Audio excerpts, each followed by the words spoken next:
Inch'Allah, je suis prêt. Ok, merci beaucoup. Soyez le bienvenu. Merci. Comment va le Sénégal? Ça Vous va. êtes toujours au Sénégal? Oui, je suis rentré au Sénégal il y a 2 jours. Ok, d'accord. Donc, j'espère que tout va bien au Sénégal. Alhamdoulilah, Et ici. le bon plat tchèque, c'est bon aussi? Pardon? Le bon plat tchèque, le plat préféré des Sénégalais.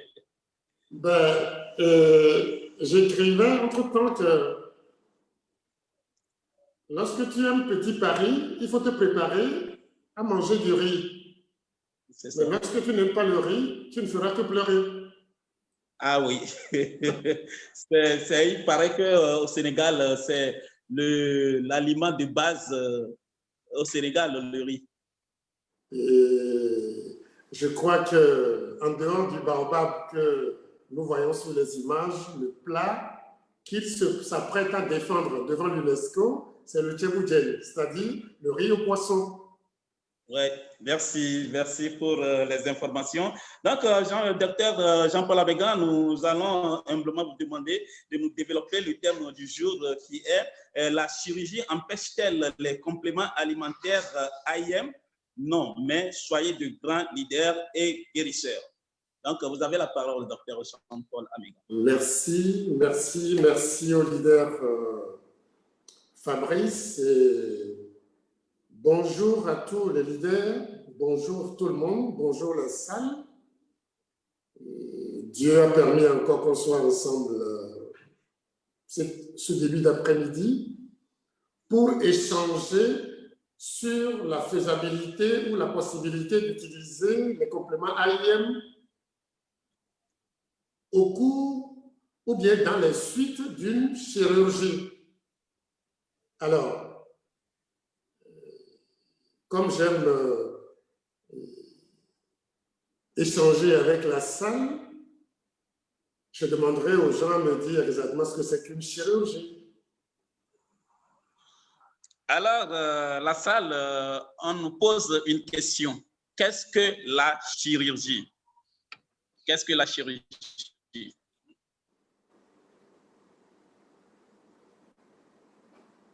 Quelqu'un qui veut répondre, la personne lève la main et puis on lui donne la parole. Nous sommes dans une salle de classe, tout le monde est censé de répondre à la question. Donc, qu'est-ce que la chirurgie? Qu'est-ce que la chirurgie? Vous pouvez envoyer votre réponse par écrit. Et celui qui veut intervenir peut lever la main et on lui donne la parole. Qu'est-ce que la chirurgie?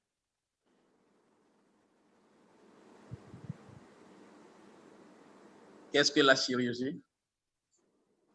Allô, la salle, vous êtes là? Ok, il semble que M. Sani veut intervenir. M. Sani, vous êtes prêt? Vous avez la parole. Qu'est-ce que la chirurgie? La chirurgie, en tant qu'Africain, je pense que c'est le fait d'ouvrir une partie du corps et d'enlever un organe ou une partie d'un organe. C'est ça? C'est bon? Ouais. Ok, d'accord. On va donner la... Quand on fait la chirurgie, c'est qu'on diminue, on n'ajoute pas. Judith, vous êtes en ligne? Pour M. Sani, c'est le fait d'ouvrir une partie du corps et bon, toucher un organe, enlever un organe ou bien une partie d'organe. Bon, pour Judith, est-ce que Judith est prête? Bon, si Judith n'est pas prête, on donne la parole à Eugénie. Eugénie Adinefa. Allô? Oui, allô, excusez-moi, là où je suis, il pleut beaucoup. Il pleut beaucoup. Oui, la chirurgie, en fait, c'est une partie de la médecine qui consiste à faire avec la main ou avec des instruments certaines opérations sur le corps de l'homme. D'accord. Merci beaucoup. Merci. On donne la parole en même temps à Agnilefa, Madame Agnilefa.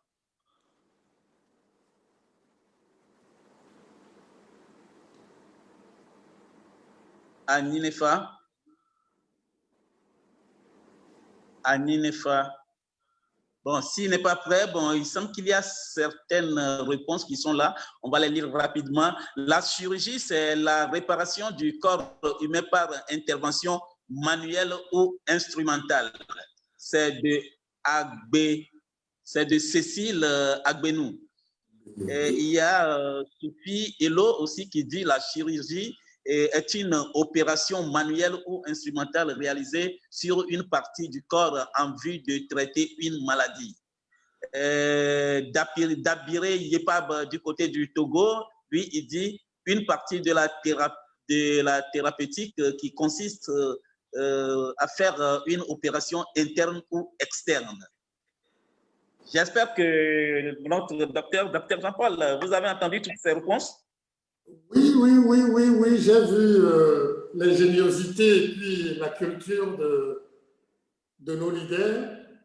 Chacun a raison à sa manière, mais comme vous le savez, nous sommes dans un domaine où les définitions ne sont pas exactement les mêmes. Le paradigme de pensée n'est pas le même. Et nous devons ajuster les définitions à notre concept, à nos paradigmes de travail. Et c'est pour ça, tout ce que les gens ont dit est vrai. Mais c'est les définitions que vous rencontrez dans les livres, à l'école de médecine, ainsi de suite, ainsi de suite. En gros, la chirurgie, c'est ouvrir un organe ou bien un organisme naturel dans le but de régler un problème ou de poser un diagnostic. C'est ça, en gros, la chirurgie. Mais ce qui est très important que les gens doivent savoir est que lorsque tu vas dans un organisme pour faire quelque chose, c'est dans l'intérêt de la personne sur qui tu fais la chose. Je répète, lorsque vous ouvrez un organisme et vous allez dans cet organisme pour faire quelque chose, opérer, c'est-à-dire agir sur un organe ou autre, ça doit être fait dans l'intérêt de la personne sur qui l'opération s'exerce. Mais lorsque j'ouvre quelqu'un, par exemple, et que c'est pour voler un de ses organes, ce n'est pas de la chirurgie.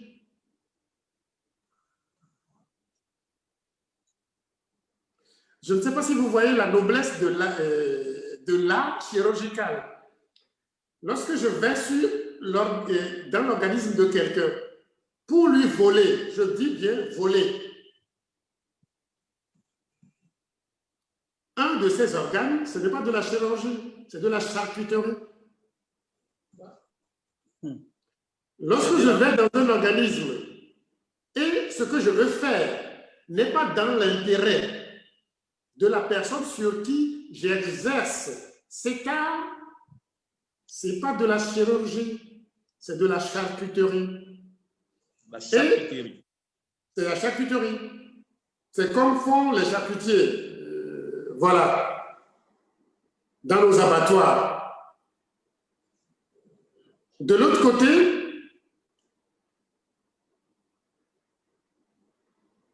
la chirurgie, c'est d'aller dans un organisme pour y rétablir le naturel. Je veux dire, aller dans un organisme pour y rétablir le naturel. C'est ce qui se passe, par exemple, dans les malformations et c'est ce qui se passe dans les autres affections dites chirurgicales. Mais aujourd'hui, nous sommes dans un monde où tout est pris, biaisé et autres. Quelqu'un qui a un nez qui ne lui plaît pas et va voir un charcutier pour changer de nez, Est-ce que vous croyez que c'est de la chirurgie? Ce n'est pas l'essence de la chirurgie. Quoique aujourd'hui, ça s'appelle chirurgie plastique ou esthétique. Vous voyez, c'est qu'on veut transformer l'éléphant en biche ou l'hippopotame en je ne sais quoi. Mais on nous fait aussi accepter ça comme de la chirurgie, ce qui n'est pas acceptable. Hein, tout est perverti. La noblesse de la chose, c'est quoi? C'est de rétablir le naturel. Aller avec noblesse, rétablir le naturel. Mais si mon nez ne me plaît pas, c'est mon nez naturel. Si je fais changer ça, celui qui le fait, qui se dit chirurgien esthétique ou chirurgien plastique, est un charcutier. Excusez-moi, c'est ma conception de la chose. Nous devons évoluer toujours vers le naturel. Oui. Mais si quelqu'un a une malformation, par exemple, chez les enfants, le bec de lièvre, lorsque la lèvre est fendue, ou bien la fente labiopalatine, parce que des fois ça se fend ici, vous voyez, mais ça va jusque dans la gorge. Rétablir ça, c'est de la chirurgie.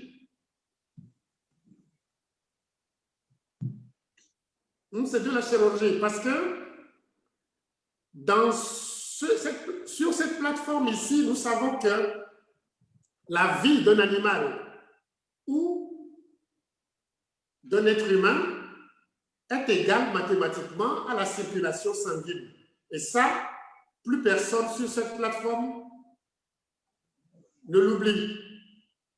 La mort, c'est l'arrêt de la circulation.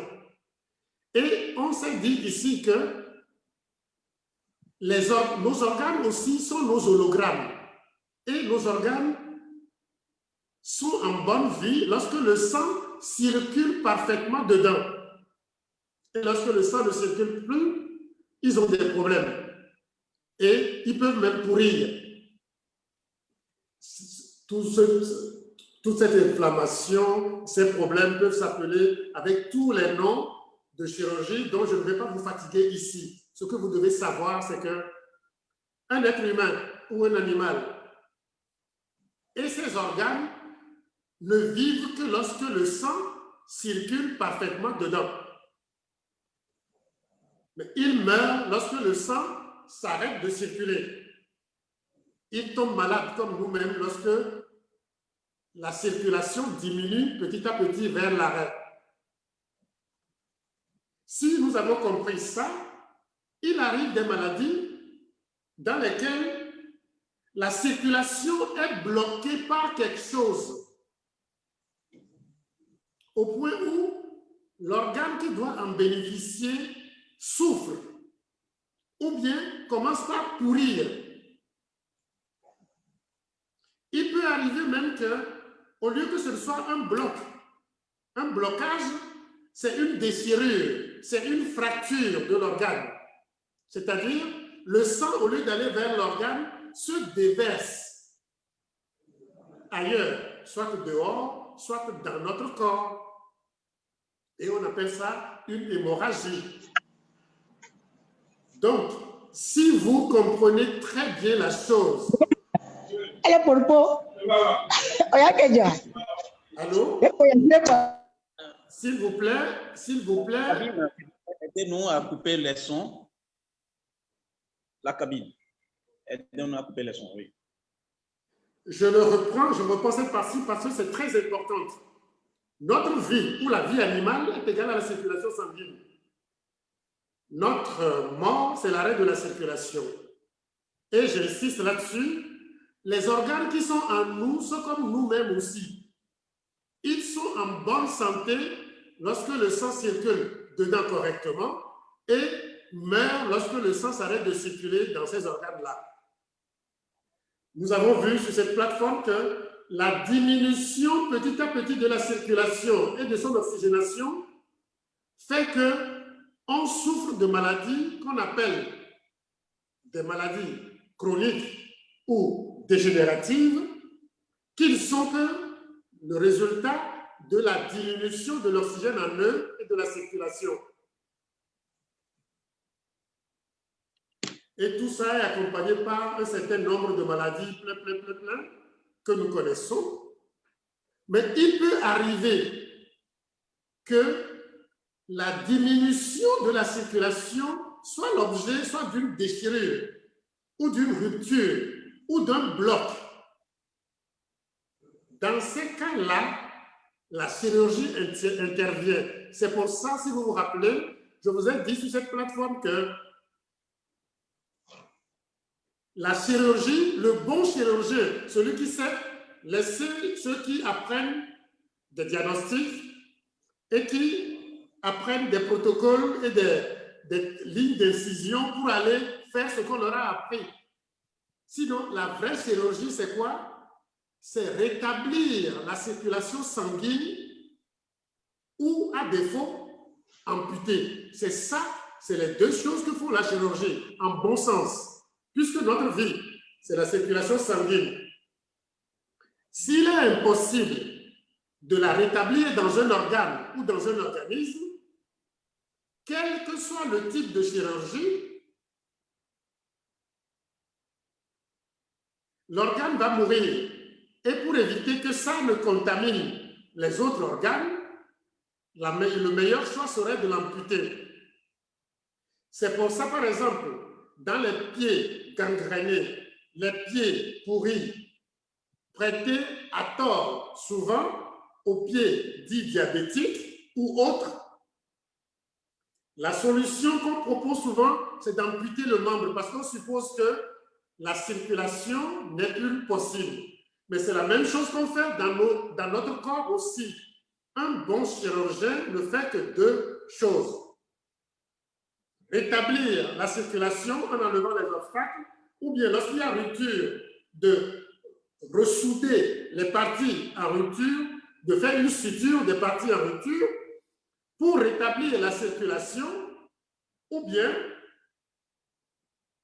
lorsque cela est impossible, l'organe est condamné à mort et pour éviter que ça ne pourrisse dedans, il faut le couper. C'est ce qu'on appelle les amputations.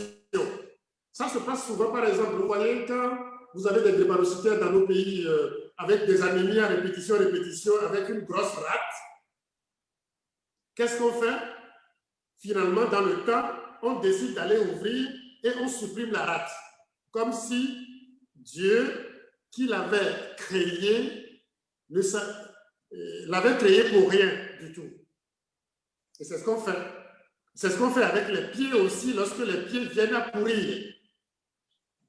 C'est exactement ça. Donc, en gros, si nous comprenons ici correctement la vie, c'est le sang circulant qui apporte de l'oxygène. Mais quand on fait de la chirurgie, avant d'aller atteindre l'organe, on fait aussi une incision qui peut entraîner des saignements jusqu'à trouver l'organe pour rétablir ce qu'il faut. Mais heureusement, aujourd'hui, toutes les incisions, toute la technique chirurgicale a tellement évolué au point où même les bistouris peuvent déjà éviter que l'acte n'amène à saigner. L'acte chirurgical n'amène à saigner. Donc, qu'un saignement vienne d'un chirurgien, ce serait, ça existe bien sûr, par oubli d'hémostase, ça existe, mais c'est très, très, très rare, presque rarissime maintenant. Donc, quand le chirurgien ouvre, c'est pour rétablir la circulation. Mais quand il saigne, ça saigne là-bas, il faut qu'il empêche le saignement. C'est ça le rôle de la chirurgie en gros. Mais vous voyez, dans les produits AIM, il y a des médicaments, excusez-moi le mot, des alicaments, c'est-à-dire des compléments alimentaires dont leur rôle est de rétablir la circulation, c'est-à-dire d'empêcher la coagulation.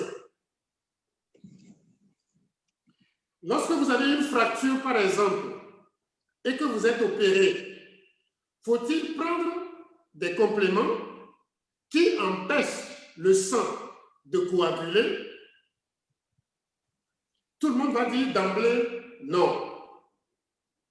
Mais je vous dis, je suis agréablement surpris quand je suis arrivé au Sénégal, parce que dans les services de traumatologie ici, tous les traumatisés, ceux qui ont eu des fractures, sont systématiquement mis sous anticoagulants. Et ce qui leur permet d'avoir une très bonne cicatrisation et d'éviter ce qu'on appelle l'epseudarthrose, c'est-à-dire des articulations fabriquées par défaut de consolidation de la fracture. Donc, vous voyez que même malgré les fractures, on met les gens quand même sous anticoagulants. Ce que je veux dire, c'est que la chirurgie permet la circulation et enlève tout ce qui empêche la circulation pour que la circulation se fasse. Les médicaments AIM aussi, c'est pour la même chose. La plupart dans les combinaisons, c'est pour la même chose. C'est-à-dire, si vous prenez C24, vous prenez Vidamax, vous prenez Restore Life, ces trois-là contiennent tout ce qu'il faut pour empêcher que des caillots ne bloquent la circulation. Mais peut-on donner ça à quelqu'un qui vient d'être opéré? Je viens de vous donner un exemple tout à l'heure. En chirurgie, ici, en traumatologie, ça se fait. Ce qui suppose que lorsque quelqu'un a un problème de chirurgie, d'opération, et que l'opération s'est correctement faite, maîtrisée, ça n'empêche qu'on lui donne les produits contenant les anticoagulants, c'est-à-dire des anticoagulants naturels comme le C24, le Vidamax, le Restore Life. Et vous voyez, mais ce qu'il y a lieu de faire, c'est qu'il va falloir vérifier ce qu'on appelle les constantes de la crasse sanguine, c'est-à-dire comment fonctionne la coagulation de la personne. Si vous vous rappelez, je vous ai parlé d'une dame qui a été déjà opérée plusieurs fois, soi-disant pour fibrome, qui continue de saigner pendant 2 ans. On fait tout, le saignement ne s'arrête pas. On l'a opéré 2 fois. La 3e fois, on a programmé l'opérer et on a programmé enlever son utérus. Elle est passée me voir, saignant bien sûr, ayant tout tenté, tout ce qu'il y a sur le marché, Exacil et consorts, elle continue de saigner. Je l'ai mis sous anticoagulant et bizarrement, les gens disent, par sorcellerie, le saignement s'est arrêté. Ce qui veut dire qu'en chirurgie aussi, il arrive des fois où on met les anticoagulants, mais il faut surveiller la coagulation de la personne.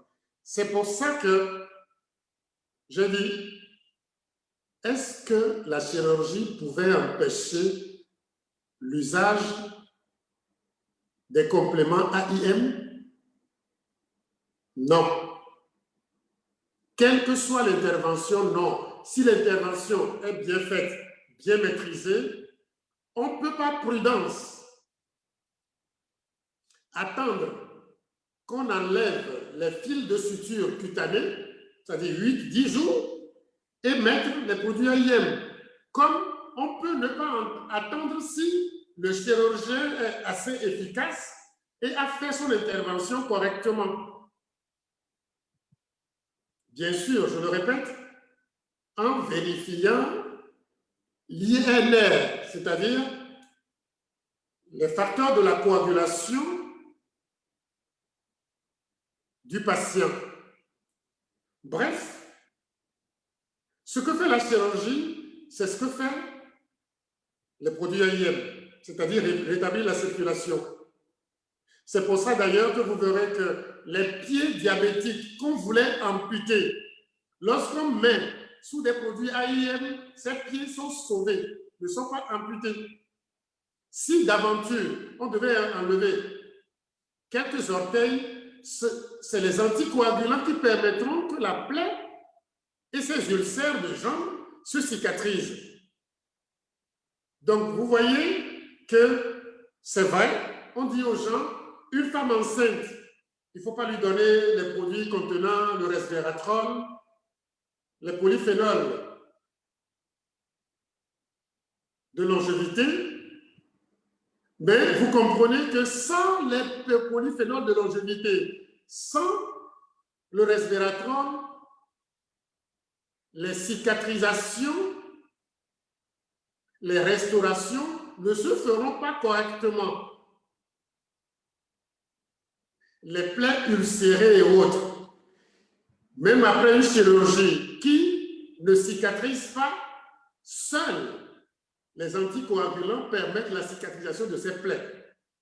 Je parle en connaissance de cause. Et c'est pour cela que j'ai voulu partager avec vous ceci aujourd'hui en vous disant que aucune intervention chirurgicale n'empêche les produits AIM. Mais par prudence, vous pouvez attendre qu'on enlève les fils de suture cutanée et mettre les produits que vous mettez sans avoir peur du tout. C'est la seule chose. Ou bien, lorsque vous avez les constantes de la crasse sanguine, les analyses sur la coagulation de la personne, vous pouvez utiliser les produits AIM sans problème et rien ne l'interdit. Et ça n'a aucun danger. Mieux, je vais vous dire quelque chose qui va vous surprendre. J'ai parlé tout à l'heure des malformations.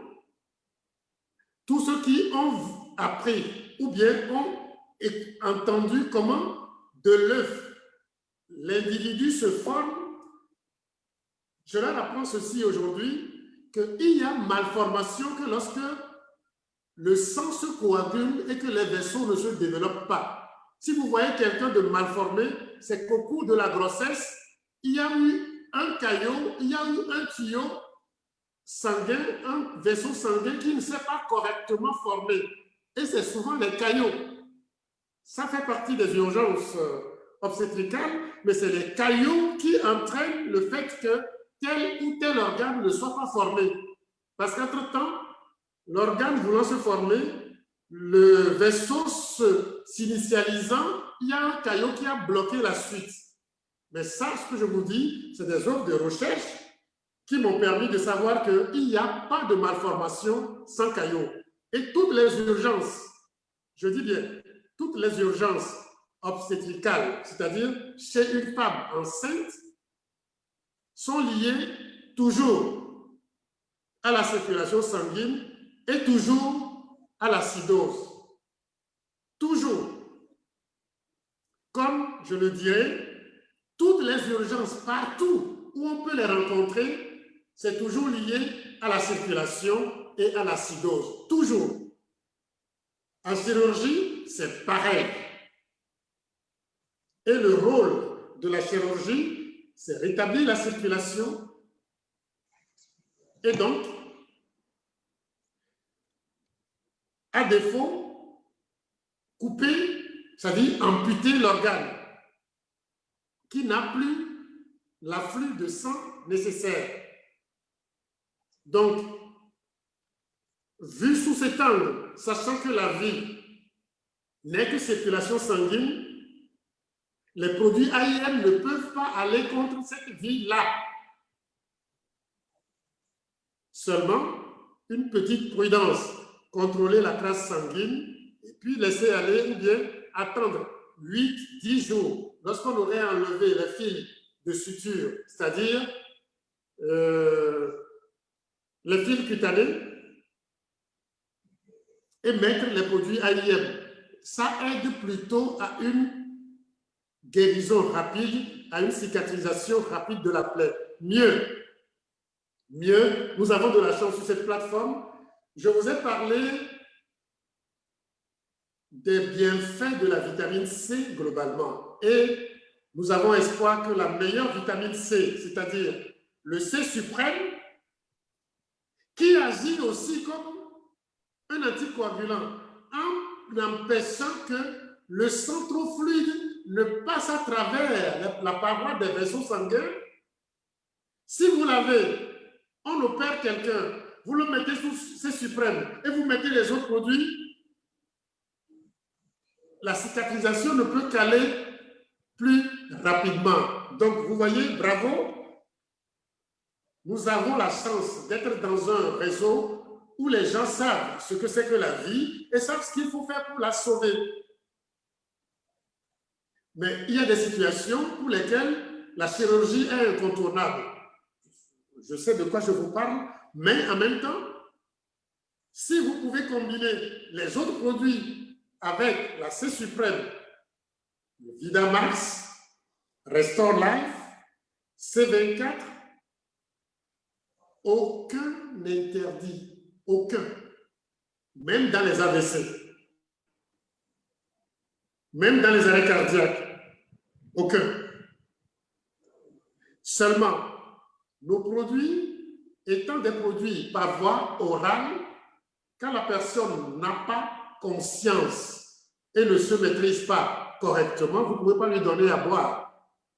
Donc, c'est le bémol des produits. C'est pourquoi, en gros, la chirurgie n'empêche pas l'utilisation des produits, mais quand la personne n'est pas en état de veille et n'est pas totalement éveillée, on ne peut pas lui donner les produits par voie orale, mais dès qu'il peut manger et boire, les produits AIM passent, encore que ce ne sont que des nourritures. Si vous voulez être prudent parce que vous ne connaissez pas grand-chose sur la coagulation sanguine, vous attendez qu'on supprime les fils de suture de la peau, de là où la personne a été incisée, et vous mettez les produits AIM. Voilà en gros. Mais je vous donne une astuce. Si c'est une intervention qu'on prépare, vous donnez les produits AIM jusqu'à la veille de l'intervention. Et vous arrêtez. Et dès que le patient a été opéré, vous attendez jusqu'à ce que les fils de suture cutanés soient enlevés et puis vous remettez les produits AIM. Ça va l'aider à récupérer rapidement, ça va diminuer le temps passé à l'hôpital, la convalescence et tout le reste. Donc, voilà en gros ce que j'ai voulu partager avec vous et vous dire que les produits AIM sont tolérés dans toutes les circonstances, quelle que soit la maladie. La seule chose, c'est que la personne soit à même de pouvoir avaler correctement. S'il peut avaler correctement, il n'y a pas de problème. Les autres précautions, les petites précautions, c'est tout ce que je viens de vous dire. Voilà. Des interventions préparées, donner le truc jusqu'à la veille, mais c'est un accidenté qui prenait déjà les produits AIM. La meilleure des choses, c'est de continuer les produits. S'il peut continuer à avaler, s'il ne peut pas, vous attendez 8 jours après, 8 à 10 jours, lorsqu'on aurait supprimé les fils de suture cutanés, lui redonner les produits AIM. Et tout ira à merveille, il n'y a aucun danger, parce que la chirurgie elle-même, c'est que pour rétablir la circulation sanguine. La bonne chirurgie, ce n'est que ça. Voilà en gros ce que j'ai voulu partager avec vous. J'attends vos questions pour des échanges, pour qu'on puisse mieux maîtriser nos produits AIM. Je vous remercie. Merci beaucoup, Dr Jean-Paul Amégan. Merci beaucoup pour les explications. Merci pour votre développement. Moi, spécialement, j'ai quelques questions, quelques soucis là. Oui. Au début de votre présentation, vous avez fait, en nous donnant l'explication de la chirurgie, vous avez fait un jeu de mots. qui m'a vraiment touché. Oui, On a dit voler un organe, charcuterie. oui. Ça m'a beaucoup touché. Et puis, vous avez bien fait comprendre que c'est dans le bien de la personne, hein, la chirurgie, c'est pour le bien de la personne. Donc, si c'est pour voler un organe de la personne, donc ça, c'est de la charcuterie. Mais bon, dans ce cas, dans ce cas que je vais annoncer, si par exemple, un ami ou bien un frère qui a un problème de rein, on doit lui enlever un rein qui est gâté, et que bon, moi, je suis là pour donner mon rein, un de mes reins. Là, on va parler de quoi? C'est de la charcuterie ou bien bon, c'est... Voilà. En fait, là, ce n'est pas de la charcuterie. Vous le faites pas pour nuire à la personne. Vous ne volez pas son organe parce que c'est lui qui a accepté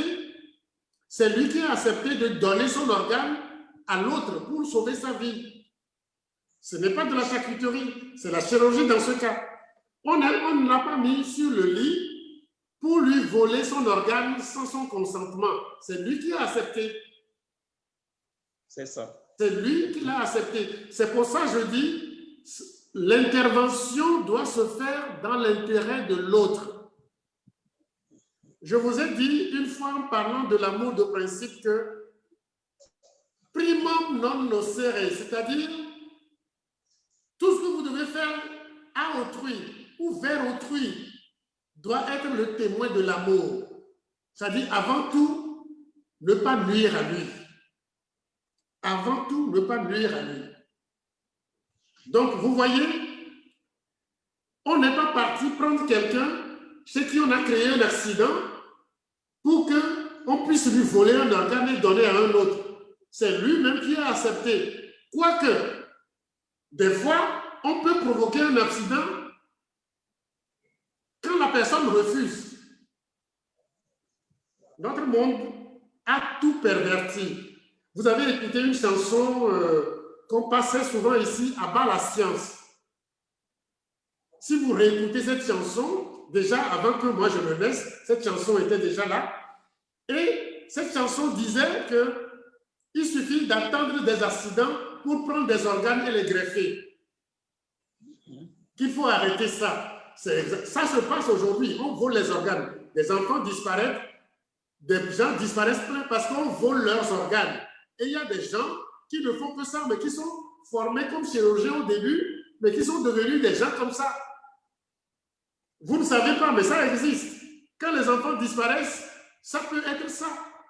C'est pour ça, quand on veut ficher tout le monde, avoir les données de tout le monde partout, attention, le riche peut voler les organes du pauvre. Mais la question que vous avez posée est ceci. Tu veux donner ton organe, tu en as deux. Tu veux donner un à ton frère. C'est ton choix.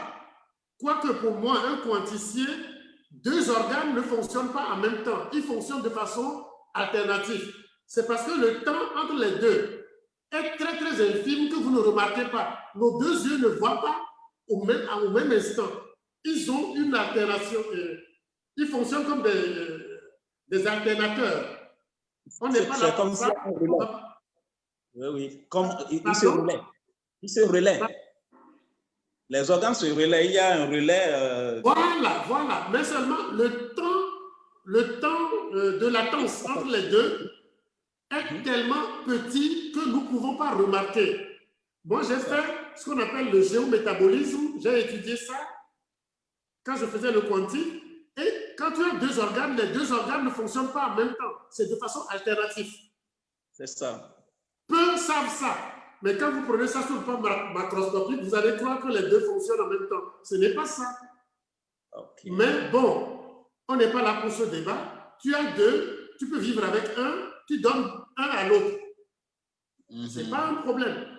Si c'est un œil que tu veux lui donner, c'est un rein que tu veux lui donner, un ovaire que tu veux lui donner, tout ne dépend que de toi. Mais là, ce n'est pas consentement. Tu le donnes volontairement. Et celui qui vient prélever sur toi ne le vole pas. Vous voyez, c'est dans l'intérêt de celui qui souffre.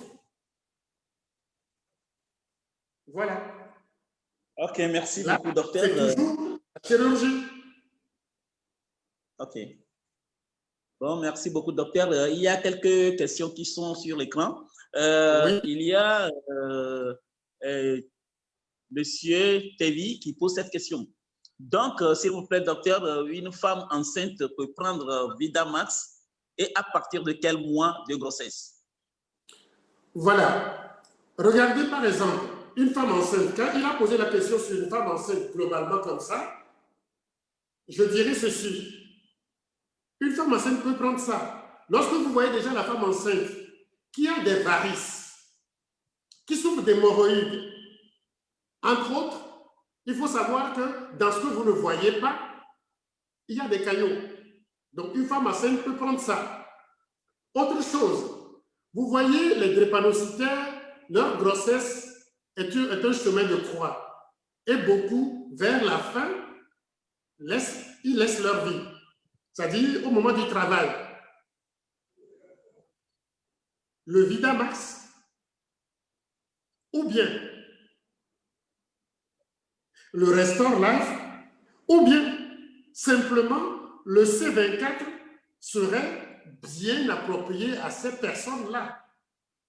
Ça dépend de l'histoire, des antécédents de la personne et tout le reste. Mais lorsque l'accouchement, c'est-à-dire le temps de délivrance s'approche à 1 semaine, voire 10 jours près, il faut arrêter les produits. Il faut l'arrêter chez une femme enceinte. Je viens de vous dire tout à l'heure que même les malformations sont dues à des caillots. Donc vous voyez qu'il va de soi que le resveratrol soit utilisé chez une femme enceinte. Les malformations sont dues à des caillots. Je vous ai déjà raconté une histoire, je vous raconte la même histoire encore, chez une dame ici qui, avec 9 ans de mariage, plusieurs grossesses et des avortements, tout a été fait, rien, elle n'a pas eu d'enfant. Mais quand je suis arrivé à la consulter, j'ai mis cette dame-là, dès qu'elle est enceinte, qu'elle était tombée enceinte sous Syntron. Syntron, un truc qui doit coûter 2000, c'est un anticoagulant qui doit coûter environ 2000 francs CFA, mais peut-être moins dans certains pays. Ce produit, je l'ai mis sous ça pendant 3 mois, un tous les jours, et à partir du 4e mois, c'est un quart de comprimé. Elle l'a cessé qu'une semaine avant la date prévue de l'accouchement. Et c'est le seul enfant qu'elle a eu pour le moment. Vous voyez, rien qu'un anticoagulant, pourtant, la dame n'était pas drépanocytaire. Mais ça dépend de ce qu'il mange, de ce qu'elle mange, et de la façon dont son sang est constitué. Moi, je ne savais rien, mais quand j'ai vu qu'elle est pleine de plaques d'athérome et de coagulation intravasculaire, j'ai mis sous ça, et l'enfant qu'elle cherchait depuis 9 ans est venu tranquillement, sans problème. C'est vous dire que cette nuit qu'il ne faut pas donner à une femme enceinte, ce n'est pas prudence. Ce n'est pas prudence parce que vous n'aurez pas les éléments nécessaires pour apprécier. Ceux qui seront formés sauront apprécier ça. Donc, véritablement, les produits AIM ne sont pas interdits, ni pour la chirurgie, ni chez les femmes enceintes. Voilà. Seulement, merci. Prudence. Voilà. Oui. La prudence, c'est ça, c'est le maître mot. Est-ce que quelqu'un qui a subi une transplantation d'organes quelconque peut-il prendre nos produits? Si oui, lesquels? C'est de Francine à Kovo. Voilà. Et quand vous parlez de transplantation d'organes, vous savez comment les organes sont rejetés? Les organes, quand on les transplante, ce n'est pas qu'un organe. On vient de le mettre dessus.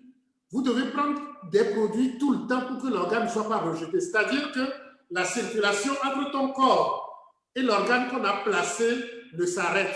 Si la circulation s'arrête, l'organe est rejeté. C'est ce qu'on appelle les rejets de greffe. Donc, vous voyez que le rejet de greffe n'est qu'un problème de circulation réellement. Parce que le sang entre l'organe qu'on a mis et ton sang, au lieu que ça soit fluide, ça se coagule et ça empêche que l'organe ne soit alimenté correctement.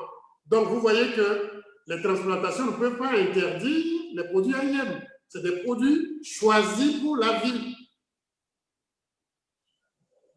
Je dis bien, c'est des produits choisis pour la vie. Donc, transplantation, l'organe transplanté ne peut vivre que grâce au sang qui circule dedans, comme tous nos organes qui peuvent mourir. Je l'avais expliqué au début. Donc, la transplantation ne peut pas interdire les produits AIM. Et je pèse mes mots. Merci beaucoup, docteur. Il y a monsieur Mahamadou Almemoun Silibé qui lève la main. On lui donne la parole. Ok, on l'écoute. Bonsoir tout le monde. Bonsoir, monsieur Mahamadou. Bonsoir tout le monde. Je salue vraiment l'ensemble des leaders qui sont sur cette rencontre Zoom. Je félicite et remercie Dr Jean-Paul pour les informations qu'il nous a apportées. Je voulais juste ajouter un élément supplémentaire par rapport à tout ce qu'il a eu à nous apporter. C'est-à-dire, après une chirurgie, il y a ce qu'on appelle l'hypercoagulabilité. C'est-à-dire que quand un individu est blessé ou on lui fait une chirurgie, l'organisme lui-même se met à produire ce qu'on appelle des facteurs de coagulation pour entraîner une sorte de coagulation pour boucher les vaisseaux pour que la personne ne perde pas son sang. Par exemple, quelqu'un qui se blesse, et tout de suite, les facteurs de coagulation sont déclenchés pour faire ce qu'on appelle le processus d'hémostase primaire qui consiste à créer une plaque qui va arrêter le saignement chez la personne. Par exemple, on se blesse tout de suite, 2 minutes après, un caillot va se former qui va arrêter le saignement. Donc, après une chirurgie, il y a ces facteurs-là qui sont produits dans l'organisme pour empêcher le saignement de la personne. C'est une réaction physiologique de l'organisme après toute chirurgie.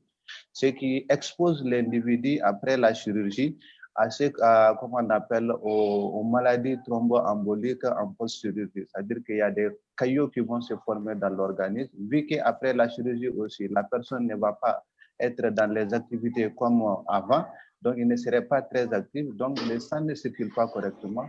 Les facteurs de coagulation, plus le fait que la personne ne bouge pas, vont accentuer la possibilité d'avoir beaucoup de caillots qui vont se former. Donc c'est pour ça il y a dans les grandes chirurgies, c'est même une indication forte de mettre la personne sur anticoagulant. Et sinon, dans les chirurgies mineures, on évalue en fonction des facteurs de risque et on ne met pas souvent la personne sur anticoagulant.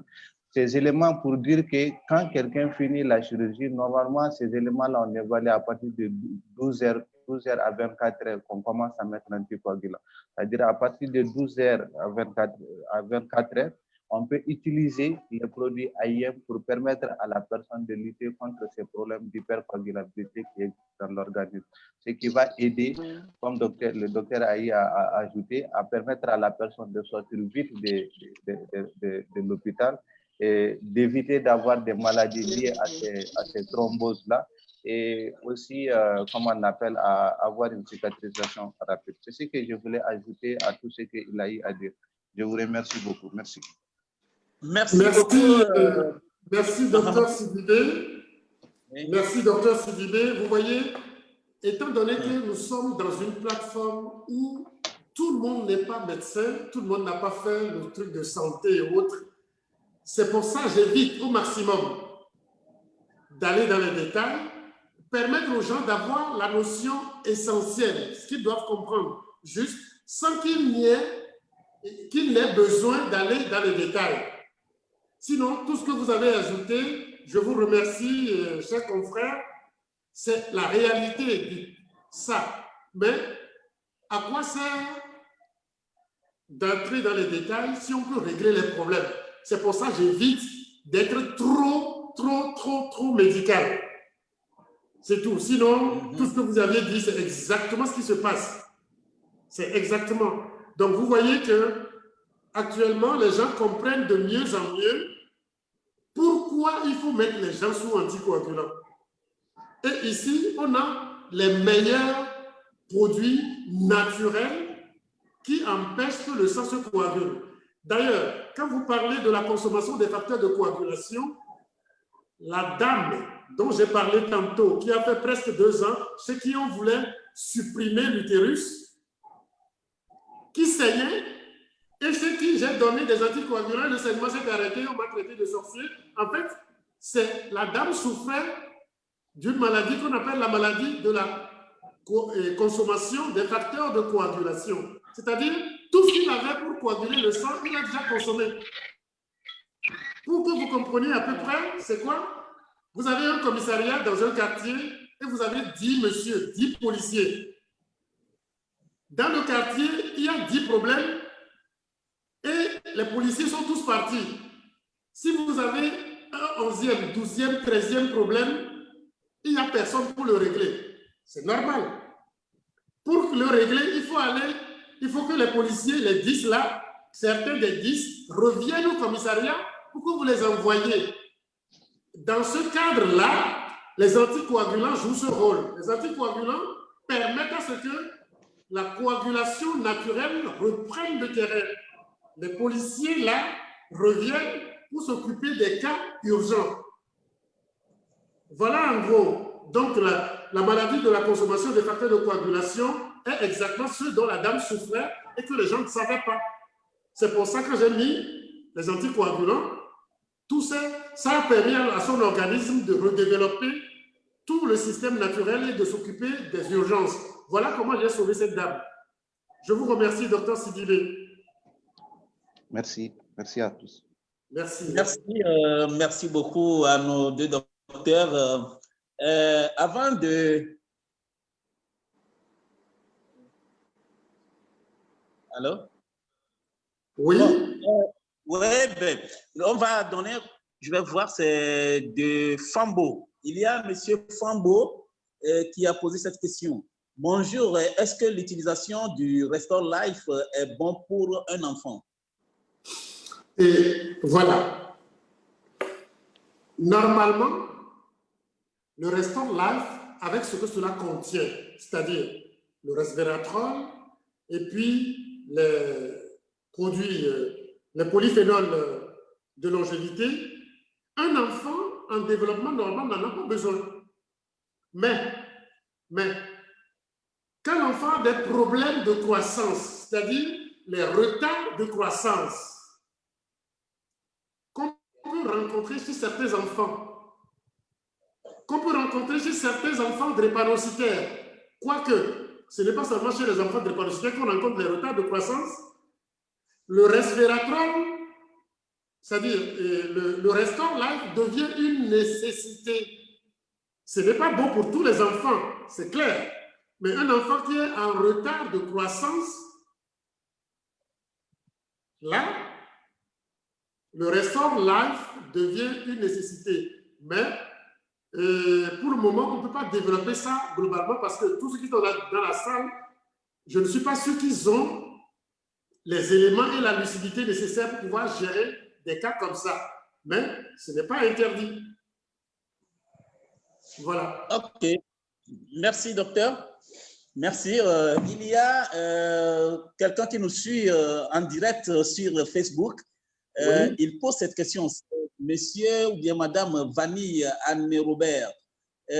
La personne pose cette question. Bonjour. Si une personne est atteinte d'insuffisance rénale et cela fait 2 mois et qu'elle consomme le produit, est-ce que c'est normal qu'elle continue à se réveiller régulièrement pour aller à la toilette? Et se réveiller pour aller à la toilette, c'est pour faire caca, pardon, que je sois vulgaire, c'est pour faire caca ou faire pipi. Bon, il n'a pas mentionné. De 2. C'est sur Facebook. La personne nous suit sur Facebook. Elle dit bonjour. Oui. Si, vous voyez, la question n'est pas précise, mais je vais vous dire ceci. Oui. Une insuffisance rénale, c'est l'incapacité des reins à filtrer le sang pour sortir les déchets. Mais je vous ai dit ici que, tout comme pour les AVC, pour les arrêts cardiaques, c'est-à-dire les infarctus et tout le reste, L'insuffisance rénale aussi est due à des caillots. C'est dû à des caillots.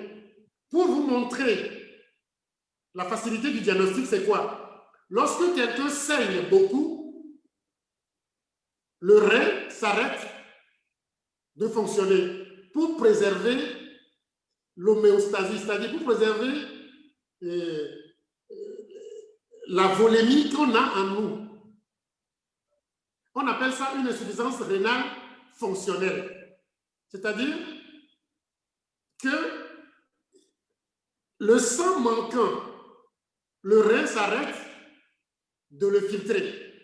Autre chose, lorsque vous faites une diarrhée et que vous sortez beaucoup trop d'eau, pour le réguler, le rein s'arrête de fonctionner pour préserver l'eau dans ton corps. Ça aussi, c'est une insuffisance rénale fonctionnelle. Ce qui veut dire que les insuffisances rénales chroniques, c'est la diminution constante, chronique, petit à petit, qui va jusqu'à arrêter les reins de fonctionner. C'est ça qu'il faut comprendre. Donc, si la personne a une insuffisance rénale diagnostiquée par appareil et qu'il a la chance de faire pipi, vous le mettez sous les produits AIM. Au bout de 2, 3, 4 mois, vous allez voir que ce monsieur n'aura plus besoin de dialyse. Puisque, en fait, les dialysés, quand ils vont faire la dialyse, chaque fois, leur sang se coagule dans les tuyaux de dialyse. Et on leur met de l'héparine tout le temps. Mais quand ils quittent la dialyse, ils vont à la maison, ils n'ont pas d'anticoagulant à la maison. Vous voyez ce que je veux dire? Ce qui veut dire qu'en fait, on devait savoir que l'insuffisance rénale est causée par les caillots dans les artères rénales. Et un insuffisant rénal ne peut pas ne pas prendre du Vidamax ou les produits AIM contenant du resveratrol. Et ça va d'ailleurs les aider à guérir, dans certains cas, de leur insuffisance rénale. Mais si le monsieur me dit, ou la dame me dit, est-ce que en prenant les produits AIM, on doit encore aller plusieurs fois faire pipi? Il se pourrait que la personne ait une irritation de la vessie et qui entraîne qu'il aille faire pipi. Ou bien, entre-temps, le sphincter ne se contrôlait plus parce que pendant longtemps, il ne faisait pas pipi et maintenant que les choses s'arrangent un peu, le circuit reprend, le sphincter n'a plus sa tonicité, donc, avec une incontinence, il doit faire pipi de temps en temps. Ce n'est pas un problème.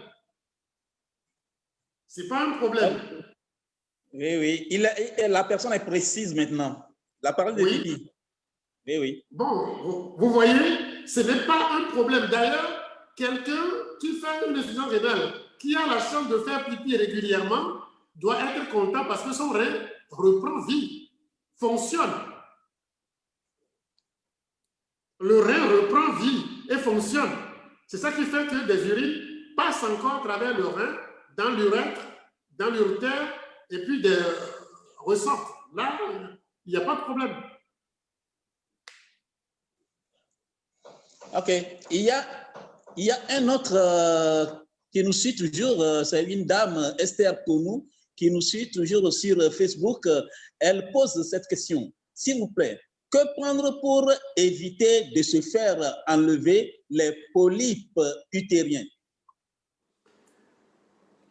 Ce qu'elle appelle polypes utérins, les polypes, c'est des tumeurs suspendues dans l'utérus, qui peuvent être soit suspendues comme un ballon, suspendu, c'est pas aussi gros qu'un ballon, mais qui est là. Mais quand c'est des polypes suspendus dans l'utérus, je crois qu'il serait plus facile de se faire enlever ça par une vidéochirurgie si vous avez un chirurgien avec une main facile, c'est-à-dire bien entraîné. Mais les polypes des fois, ne sont pas pédiculés, c'est-à-dire n'ont pas de racines. Ils sont des fois collés directement à la muqueuse. On dit, ceux qui ont des racines suspendues sont des pédiculés, d'autres qui sont collés directement ne sont pas pédiculés. Bon, ça c'est des thèmes très techniques, mais les polypes, comme les fibromes, comme les autres, sont des tumeurs. Il y aura une séance spéciale sur les tumeurs. Mais ces tumeurs, il faut empêcher que le sang aille dedans pour qu'il meure. Vous voyez ce que je veux dire? Si la polype est suspendue avec son pédicule, les femmes savent ça. Ceux qui ont des boutons sur la peau, des fois, il y a des trucs suspendus, ils prennent des fils avec lesquels on tresse les cheveux, ils attachent la racine. En attachant ça, qu'est-ce qu'on fait? On empêche le sang d'aller dans la tumeur et la tumeur tombe seule, elle meurt. C'est exactement ce que fait le chirurgien aussi. Vous voyez? C'est exactement ce que fait le chirurgien aussi. C'est-à-dire, il l'enlève et suture la chose, ou bien il suture la base et empêche le sang de faire vivre la tumeur. Et la tumeur tombe seule. Mais des fois, ce n'est pas pédiculé. Donc, on ne peut pas le faire comme ça. Qu'est-ce qu'il faut faire? Il faut permettre à ce que les enzymes digestives rentrent dans la tumeur. C'est pour ça que je vous dis, dans ce cas, il faut consommer du Colé12, prendre le C24 et les autres qui contiennent des enzymes digestives pour qu'ils aillent digérer la tumeur de l'intérieur. Donc, les produits AIM, tous les produits, je veux dire C24 ou, comment l'appelle-t-on, Complete, mais là, dans ce cas, il faut associer toujours le Colé12 parce que ça facilite la pénétration des enzymes digestives dans la tumeur pour le digérer. Et n'oubliez pas, il faut associer le C suprême. C'est votre chirurgien le meilleur. Voilà en gros. Ok, merci docteur. Il y a monsieur James qui pose cette question. Bonjour docteur, est-il bien de proposer le Restore Life et le Vidamax en même temps à une personne âgée atteinte de l'hépatite B ou du diabète de type 2 développé? Oui, j'espère que ce n'est pas mon professeur qui pose la question parce que j'ai mon professeur de chirurgie, d'anatomie, qui s'appelle James aussi, le professeur Denis James. J'espère que ce n'est pas lui qui pose la question. Mais en fait, bon, je réponds à la question. Il ne sait pas. Oui. Il ne s'est pas identifié. Pardon? Il ne s'est pas identifié. Seulement, il a écrit seulement James. OK. Je suppose que ce n'est pas lui. Mais, je vous le dis tout de suite, le Restore Life contient ce que contient Vidamax, à la différence que le Restore Life contient, en plus du resveratrol, des polyphénols de longévité, alors que le Vidamax contient le Fruit Flow. Qu'est-ce que c'est? Ça veut dire qu'il y a les anticoagulants et ce qui permet à la circulation de se faire correctement. Mais dans les hépatites et dans les pathologies dont vous parlez, l'organe qui est atteint doit se régénérer.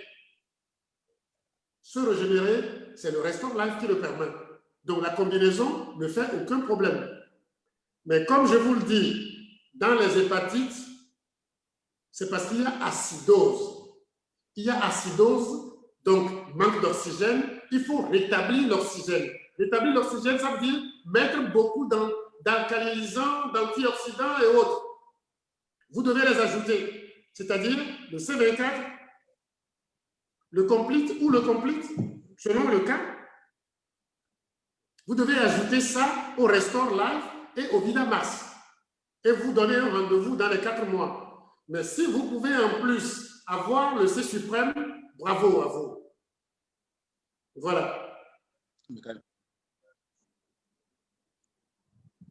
Ok, merci beaucoup, docteur. Il y a une autre question qui est là, c'est de Ali Izotou. Il doit être du Togo. Bonjour, docteur. Merci chaque jour pour votre disponibilité. docteur, en quoi nos biotech peuvent aider quelqu'un qui a une grossesse extra-utérine? Pardon? Reprenez la question. Bonjour, docteur. Merci chaque jour pour votre disponibilité. Docteur, en quoi nos biotech peuvent aider quelqu'un qui a une grossesse extra-utérine? Je vais vous dire ceci. Les biotech ne sont pas des produits, c'est des technologies utilisées pour fabriquer les produits. Donc, on ne peut pas les utiliser directement dans une grossesse extra-utérine. Mais la grossesse extra-utérine, c'est quoi? C'est-à-dire que l'œuf ou bien le fœtus, la plupart du temps, c'est l'œuf, au lieu de venir se greffer dans la muqueuse utérine, dans l'utérus, soit reste en chemin dans les trompes ou bien va dans le ventre.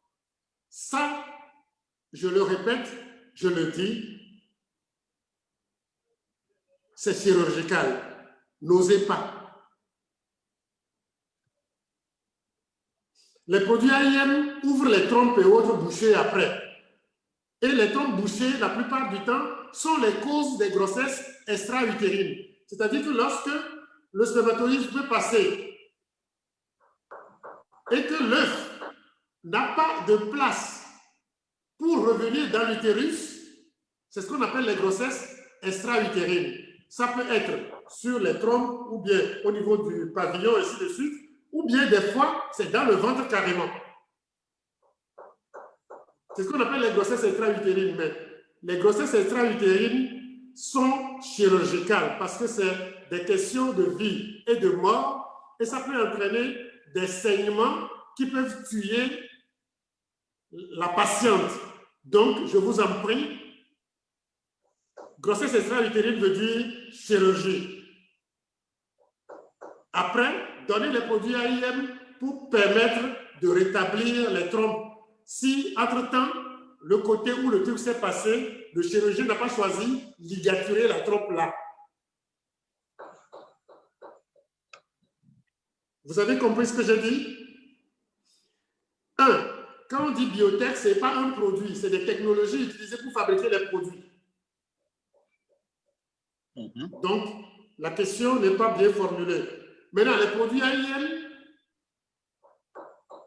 peuvent déboucher des trompes. Oui. Mais lorsque vous avez une grossesse extra-utérine, je vous en prie, c'est chirurgical. Heureusement que vous ne saurez pas poser les diagnostics de grossesse extra-utérine, sauf les médecins qui sont dans la salle. Donc, pour le reste, pardon, quand vous avez des douleurs avec des saignements chez une dame qui sont noirâtres ou café, je vous en prie, vite vers les blocs opératoires, parce que c'est une question de vie et de mort. La dame peut vider son sang dans son corps et vous savez, la vie, c'est la circulation sanguine, la mort, c'est l'arrêt de la circulation. Et le chirurgien a pour but d'empêcher que le sang continue à se vider là. J'espère que j'ai répondu à sa question. Ok, merci docteur. Il y a une autre question posée par Jean-Luc Méloncou. Il doit être du côté du Togo. Il dit ceci: bonjour docteur et merci beaucoup pour la leçon du jour.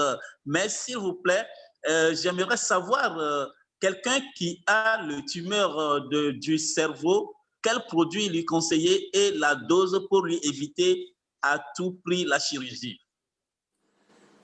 Je vous ai déjà dit ça ici, on a parlé de la tumeur du cerveau, ici les gens ont posé des questions. Tous les produits AIM, donc, je veux dire, le Vidamax, le C Suprême, le Restore Life, le C24 sont nécessaires et le Collet 12. Je ne peux pas donner de dose parce qu'il n'y aura pas de dose universelle pour tout le monde. Et je vous ai bien dit ici que ceux qui seront formés sauront déterminer la dose pour chacun. J'espère que j'ai répondu à la question. C'est une question qui a été déjà posée sur cette plateforme. Oui. Voilà. C'est pareil pour toutes les tumeurs. C'est ça. Voilà. OK. Et il y a un autre leader qui ne s'est pas identifié. On a écrit seulement S11. il dit ceci: administrer suffisamment le C24 à une personne du troisième âge de 73 ans sans chirurgie peut l'aider à guérir de l'hernie ou faut-il forcément passer par la chirurgie? Vous voyez, il ne faut pas que l'on prête flanc à ce qu'on nous traite de charlatan. Quoique, même moi, en tant que médecin, vu ce que je fais, quand les autres médecins ne comprennent pas, on me traite de charlatan, mais il ne faut pas prêter flanc à ça. Et chaque fois que vous voulez parler d'une maladie, il faut savoir qu'est-ce que c'est, comment ça arrive. L'ANI, on en a parlé aussi comme les tumeurs ici. Une hernie de faiblesse chez quelqu'un qui a maigri, lorsqu'il ne s'étrangle pas, il suffit de lui donner ce qu'il faut. Dire suffisamment de C24, suffisamment, ce n'est pas précis. Et ça, je dis, ceux qui seront formés sauront déterminer les doses. Il suffit de lui donner ce qu'il faut pour retonifier ses muscles, refermer le canal inguinal où les intestins passent pour la hernie inguinale, par exemple, ou bien inguino-scrotale. Si la personne a maigri et il fait une hernie, il suffit de le retonifier pour que la hernie disparaisse. Entre-temps, il faut veiller à ce que ça ne s'étrangle pas. Mais en dehors de ça, c'est chirurgical. Même chez les enfants, lorsqu'ils sont nés avec, ça c'est un autre processus, c'est ce qu'on appelle la persistance du canal péritonéo-vaginal. C'est-à-dire, quand l'enfant, son testicule descend, le truc doit se former, ou au plus tard, 2 mois après sa naissance, le trou doit se fermer et les intestins ne doivent pas aller dedans. Chez un enfant, ça peut traîner jusqu'à 2 ans et demi, voire 3 ans. Et ça se ferme seul. Mais si ça s'étrangle, c'est-à-dire que les intestins rentrent dedans et se bloquent, avec les risques que cela entraîne pour l'enfant, c'est la chirurgie, il n'y a rien d'autre. Ça, il faut que ce soit très clair.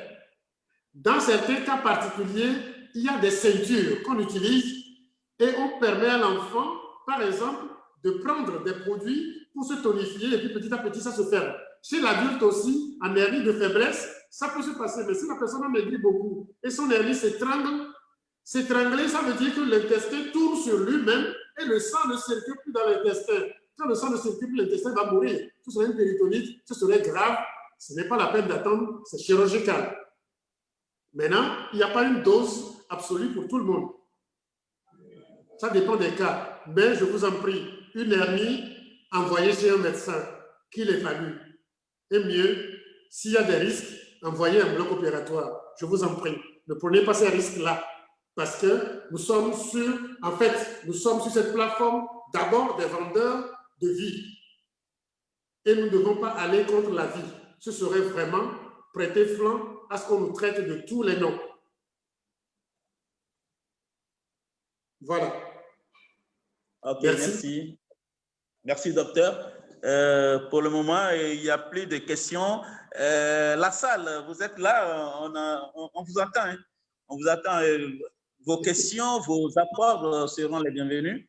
Donc, si quelqu'un a quelque chose à dire, quelqu'un veut partager quelque chose avec nous, la personne n'a qu'à seulement lever la main et on lui donne la parole. La salle. Vous êtes là, les leaders? Posez vos questions. Oui, je vais voir, il y a une autre question qui est arrivée. C'est de Djelou Marcos.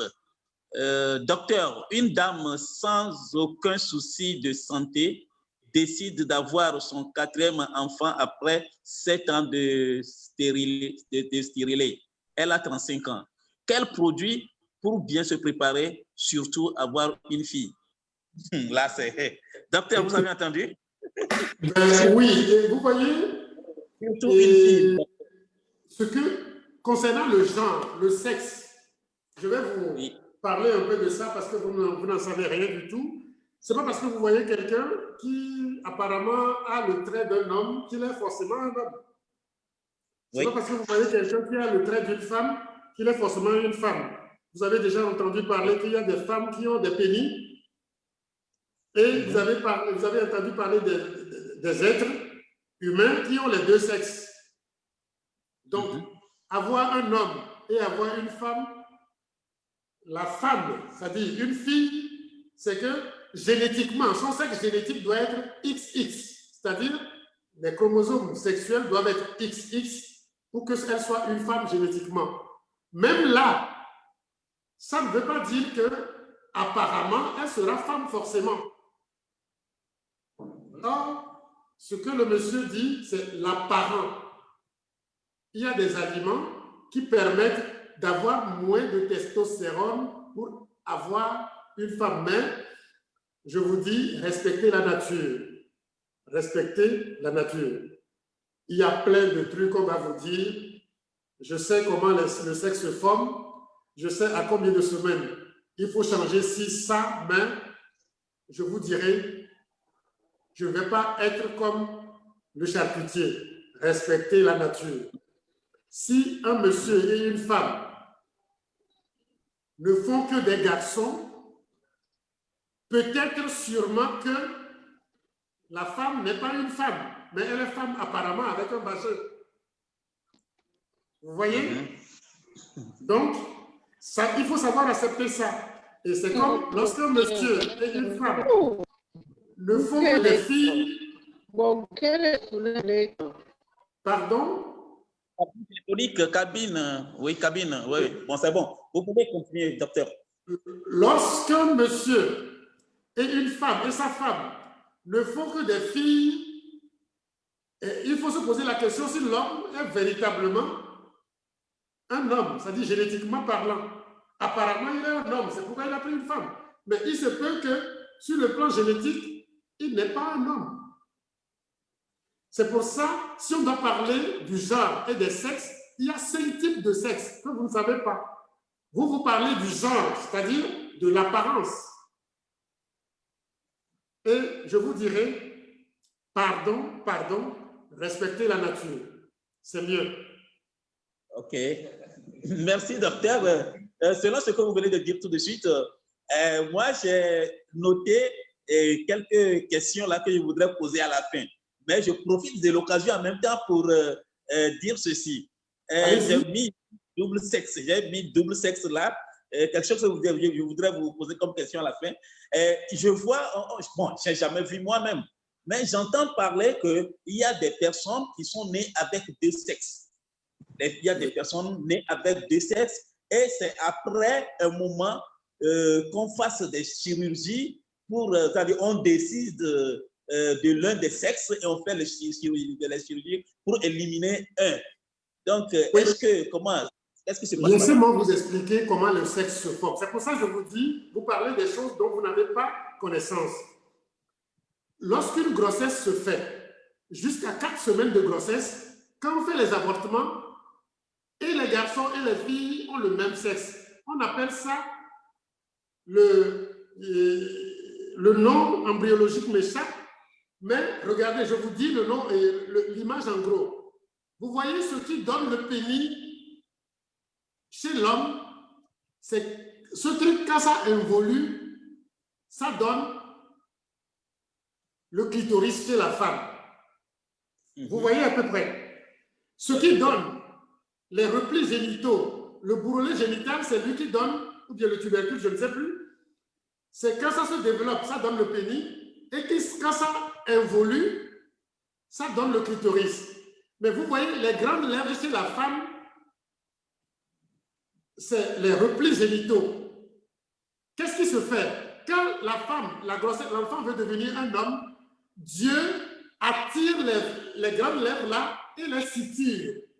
C'est pour ça que vous voyez sous vos testicules, c'est-à-dire sous vos scrotums, vous allez voir, c'est comme si quelqu'un a cousu ça. En fait, c'est les deux lèvres de la femme que Dieu a soudées pour devenir la poche des testicules. Donc, vous voyez, quand vous n'avez pas de cette connaissance, vous ne pouvez pas comprendre comment on est fait. Jusqu'à 4 semaines de grossesse, et l'homme et la femme, c'est-à-dire le mâle et la femelle, sont identiques. C'est après les 4 semaines que ça évolue dans un sens ou dans l'autre. Mais il peut arriver que quelqu'un, au lieu que les grandes lèvres là, les replis génitaux se soudent pour faire la poche des testicules et que les testicules descendent dedans, ça reste ouvert.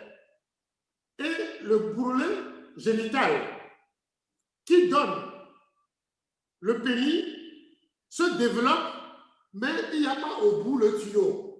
Le tuyau est en bas comme pour le clitoris, c'est-à-dire comme pour le clitoris. La personne là sera dit quoi? Hermaphrodite ou quoi, je ne sais pas, parce qu'il a les deux sexes. Mais c'est une anomalie, c'est une malformation. Comprenez très bien, quand je le dis, voyez sous vos testicules. Si M. Fabrice va dans la douche tout à l'heure, il soulève ses testicules, il va voir qu'en bas, c'est comme si c'est cousu. En fait, c'est les deux grandes lèvres de la dame qui devaient être, que Dieu a cousu pour le transformer en homme. Son pénis, c'est ce qui devient clitoris normalement. Et quand ça devient clitoris, le bout de l'urètre, au lieu d'être au bout du pénis, se trouve en bas. Mais il y a plein d'hommes qui ont des pénis, qui sont des hommes, mais qui ont ce qu'on appelle les hypospadias, c'est-à-dire le bout du pénis. C'est-à-dire là où l'urine devait sortir, se retrouve en bas du gland. On appelle ça des hypospadias. Mais quand vous voyez un homme qui a ce problème-là, il faut douter qu'il soit génétiquement un homme. Et si celui-là est opéré et fait des filles après, vous voyez ce que ça veut dire? Donc, en fait, nous ne sommes pas si différents que ça. C'est selon les hormones et ce que nous mangeons, ça peut évoluer vers un garçon, comme ça peut évoluer vers une fille, comme ça peut être intermédiaire. Vous comprenez très bien maintenant que nous ne sommes pas différents du tout. Donc, vous voyez, le vagin et les poches de nos testicules, c'est la même chose. La vaginale que les gens ont, cette vaginale-là se retrouve en nous et couvre les testicules, quand ça vient dedans. Donc, c'est tout un ensemble de trucs. Je ne vais pas aller dans trop de détails. On appelle ça les ambiguïtés sexuelles.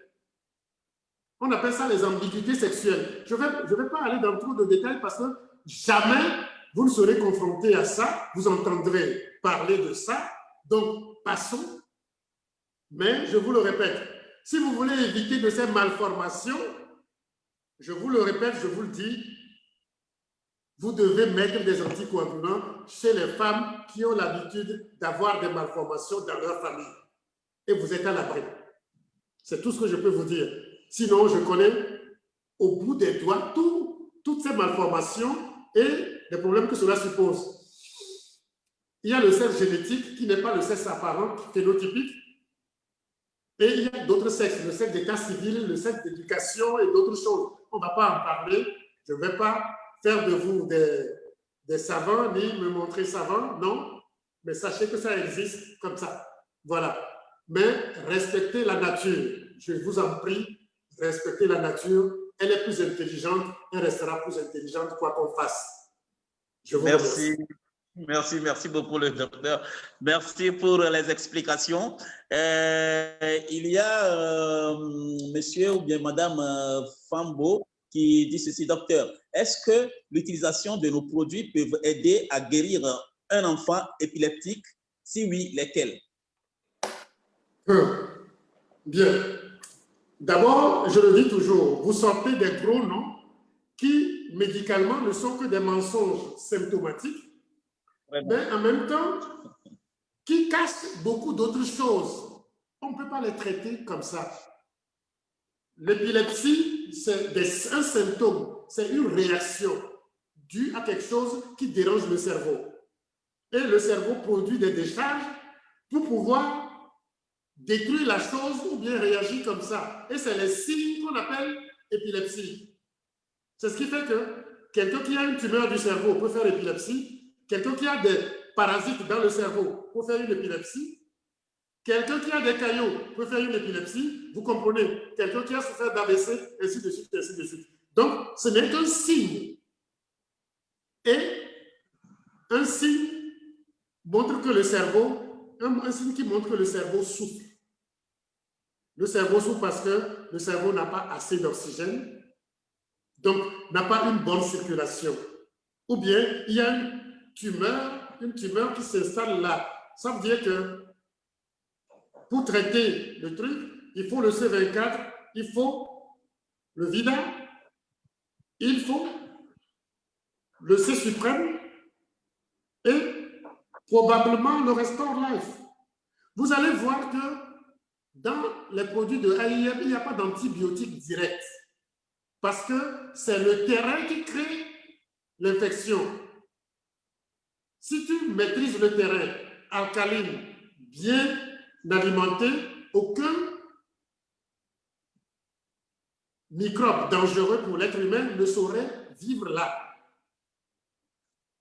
C'est pour ça que je dis les produits AIM sont des produits réfléchis en harmonie avec l'être humain naturel.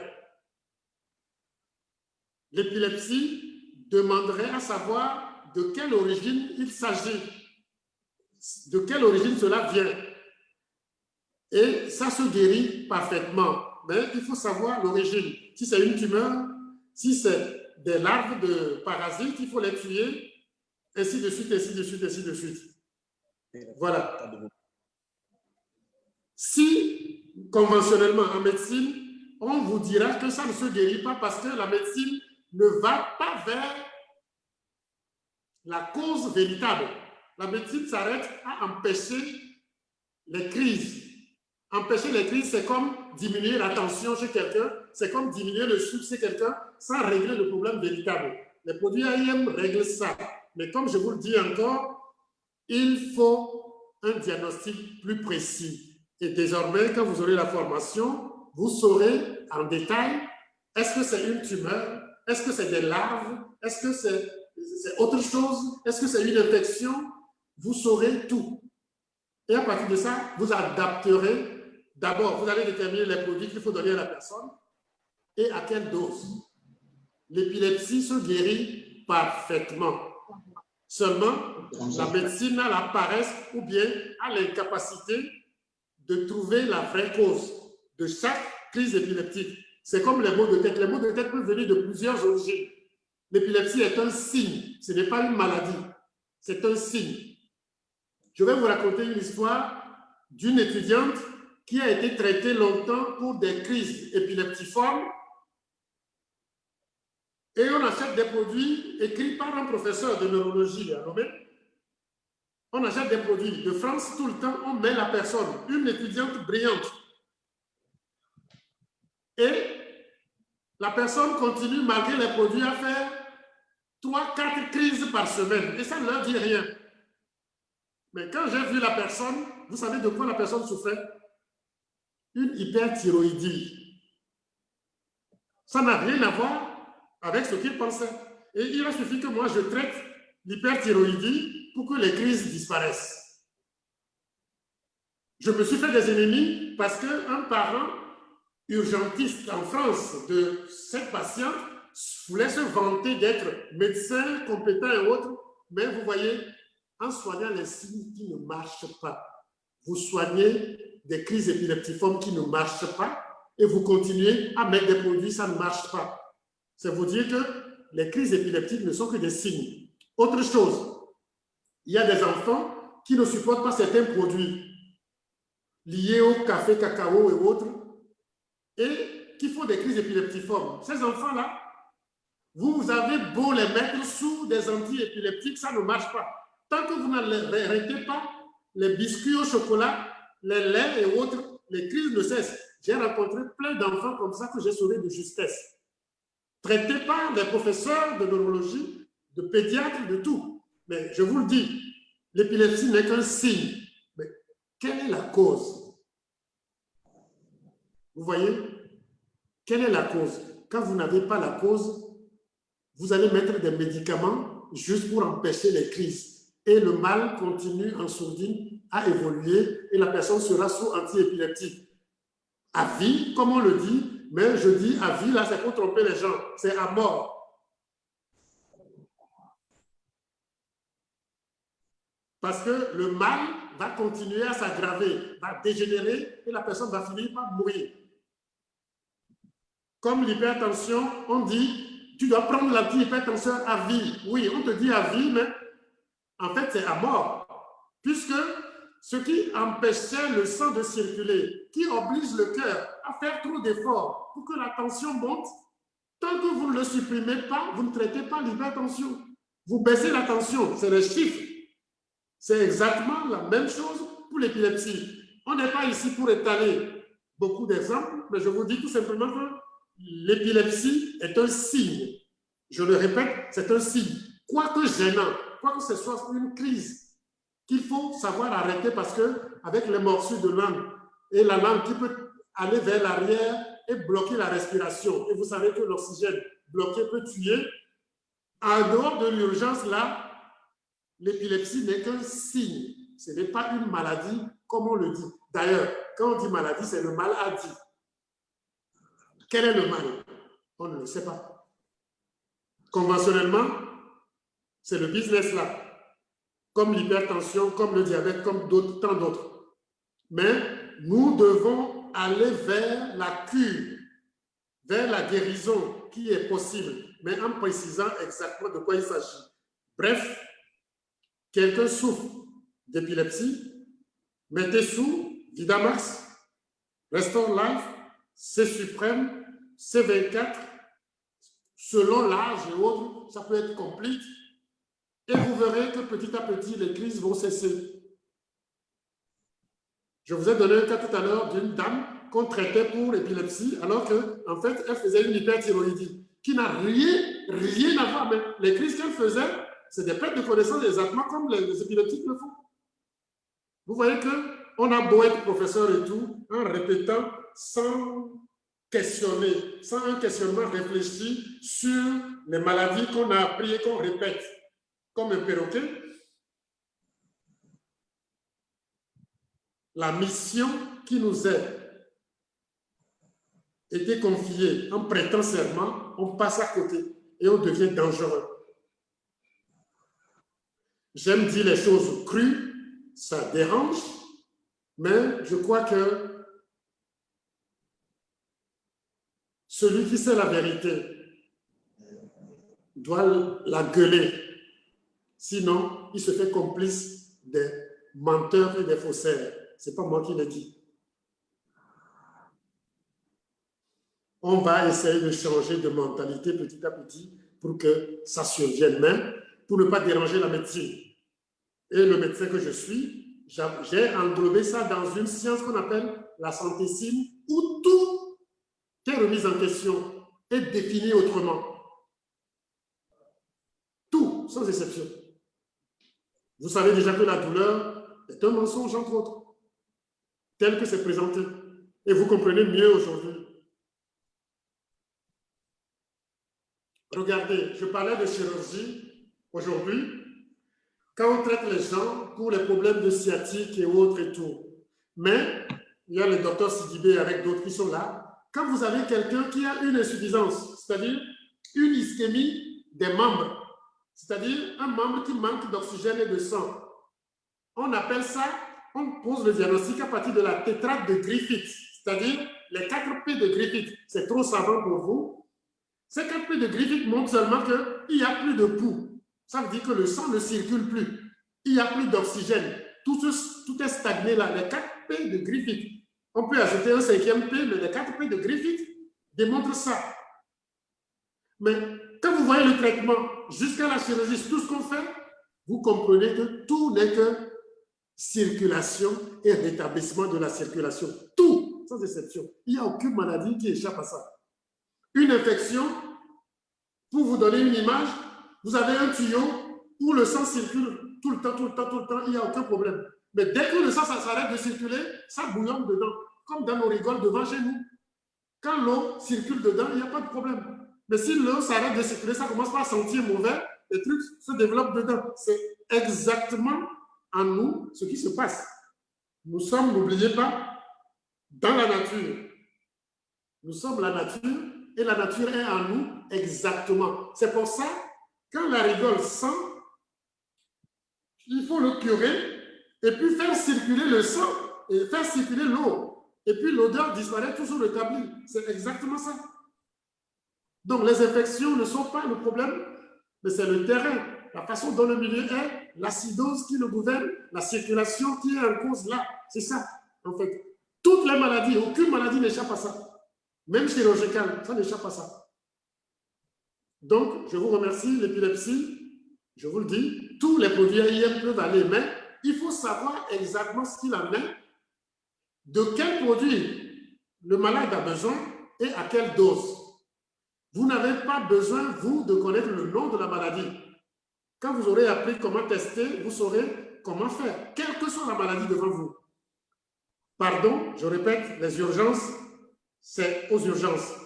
Ce que vous ne savez pas, c'est chez le médecin. Mais si c'est une maladie qui traîne, vous pouvez vous en charger, comme l'épilepsie par exemple.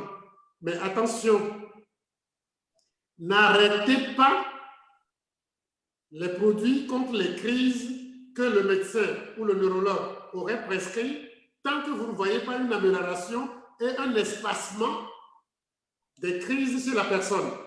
La dame, la demoiselle dont je vous ai parlé tout à l'heure, moi, il a suffi que je fasse mes tests, j'ai tout arrêté de tous les médicaments anti-épileptiques que la dame prenait. J'ai mis sous un antithyroïdien, j'ai mis sous un bêta-bloqueur et les crises ont cessé, comme par magie. Mais vous ne pourrez pas le faire comme ça parce que vous n'êtes pas formé pour ça, vous ne saurez pas avoir la précision qu'il faut. Mais vous aurez les outils pour pouvoir savoir qu'est-ce qu'il faut donner et à quelle dose. Et faites-vous aider par les médecins du groupe. Je vous remercie. Merci beaucoup, docteur. Il y a quelqu'un qui nous suit sur Facebook.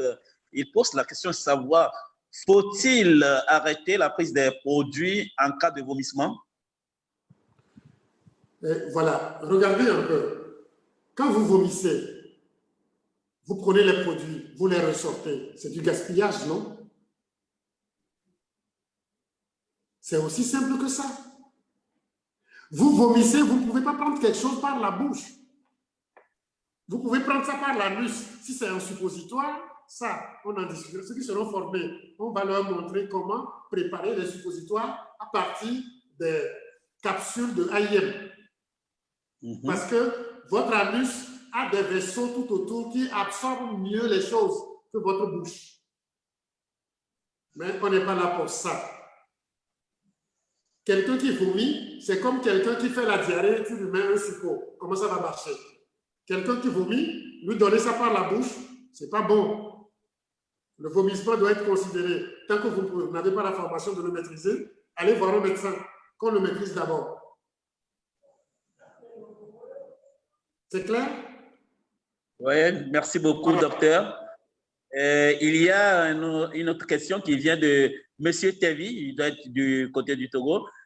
Docteur, s'il vous plaît, de nos jours, beaucoup de femmes ont des boutons sur les figures, surtout au moment des menstrues et même lors des grossesses. Quelle bonne combinaison faut-il pour éliminer ces boutons sur la figure? Et vous voyez, les boutons là qui apparaissent sur la figure et autres, c'est lié aux hormones, c'est-à-dire les hormones mâles, ainsi de suite, qui surviennent. Par exemple, lorsque vous allez vers l'ovulation, ce qu'on appelle l'acné juvénile, vous voyez si certains qui ont souvent des douleurs prémenstruelles et autres, il y a des boutons qui apparaissent dans le dos, au visage et au céliaque. Mais ça, c'est lorsque les ovaires ne sont pas encore en bonne activité. Il y a plein de produits de pharmacie qu'on utilise pour ces choses, mais ce que je crois, c'est que en mangeant normalement, en prenant les suppléments qu'il faut, ces choses-là se règlent seules. Le C24 ou bien le Complete suffirait largement pour gérer ces choses, en ajoutant bien sûr le collet 12, pour favoriser une bonne circulation. C'est ce que je vous dirais. Voilà. Une femme enceinte qui a des boutons et autres, là, ça pose un autre problème parce que selon le sexe de l'enfant que la dame porte, ça peut être en compétition avec ses hormones ou bien en synergie. Ça se voit souvent, c'est des femmes très féminines qui portent des garçons, qui portent sur eux des garçons, quoique elles deviennent très jolies, mais en même temps, elles ont les androgènes qui les dérangent, qui initient ces trucs. Je crois, Si ce n'est pas très gênant, ce n'est pas la peine de les traiter.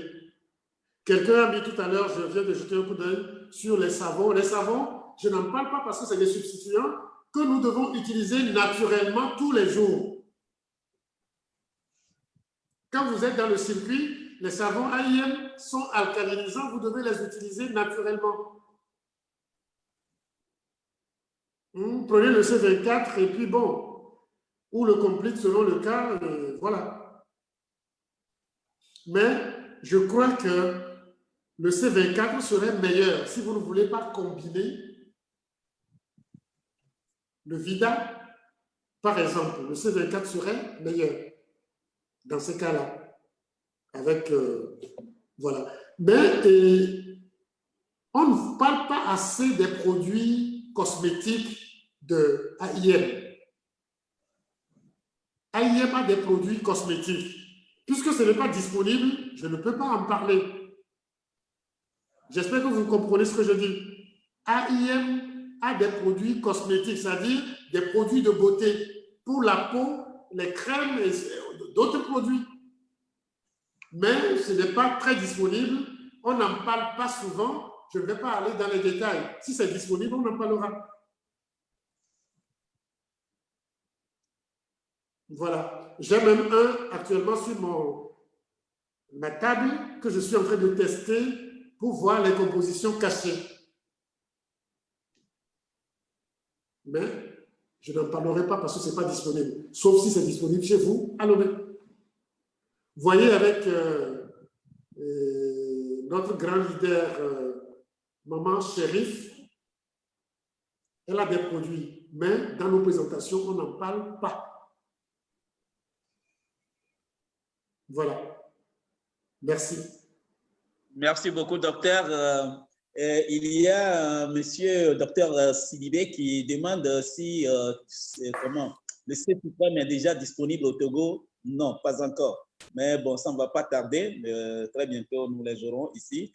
Comme vient de le dire docteur Jean-Paul Amégan, il y a beaucoup de produits qui sont avec Alliance Motion Global, mais qui ne sont pas encore homologués au Togo. Mais nous faisons des efforts à travers notre consultant francophone, Chérif Goundoun. Donc, dans un proche avenir, nous aurons la plupart de ces produits ici chez nous au Togo. Donc, nous vous remercions. Attendez encore un tout petit peu et le C-Suprême sera avec nous. Nous tendons comme ça vers la fin de notre séance de la séance d'aujourd'hui et je tiens toujours à informer tous les leaders d'avoir leur NPP. C'est très, très important, le NPP. Si vous n'avez pas activé votre NPP, vous serez toujours dans l'ancien point de compensation, ce qui ne nous avantage pas. Donc, pour ceux qui n'ont pas encore leur NPP, essayez de l'acheter et allez dans votre e-store. Vous allez dans votre back-office, vous allez dans le e-store et vous les validez et automatiquement, vous entrez dans le nouveau plan de compensation avec tous les avantages que nous avons. Donc, j'ai une question à poser. Oui, merci beaucoup, docteur. Oui, j'ai une question. J'ai quelque chose à vous dire. Je n'en parle pas souvent.